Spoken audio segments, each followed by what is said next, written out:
xotin olmoqchilar siz buni biling. Uylanishdan oldin farosat qiling. Birinchi xotinga siyosat aylab, ikkinchi xotinga adolat qiling. O'shanda haqiqiy yuzlar bilingay, xom xayol orzular qattiq tilingay, katta janjallarning oldi olingay, ikkinchi xotinga adolat qiling. Agar iloh bo'lsa buni yuqtirmish, har kimga oson ish bola tug'dirmish, Xudoning kalomi shuni uqtirmish, ikkinchi xotinga adolat qiling.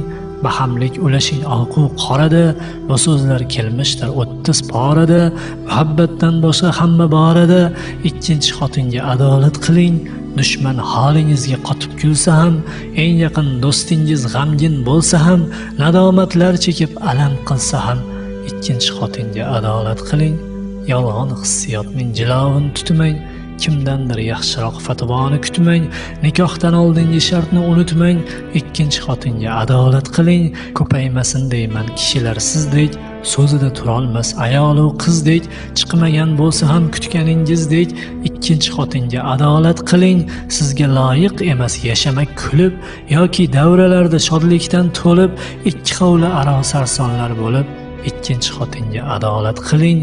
Mahkam bosing endi tishga tishingiz, sizga malham bo'lmas biror kishingiz, taqdirga to'nkamay qilgan ishingiz, ikkinchi xotinga adolat qiling. Unuting yoshlikda qolgan odatni, 10 yillar muqaddam kechgan holatni, istasangiz agar chin halovatni, ikkinchi xotinga adolat qiling. So'nggi so'zim shudir, chiqmasdan yong'in, ko'tarmang dod faryod, ko'tarmang shovqin, uchinchisiga yo'l olishdan oldin ikkinchi xotinga adolat qiling.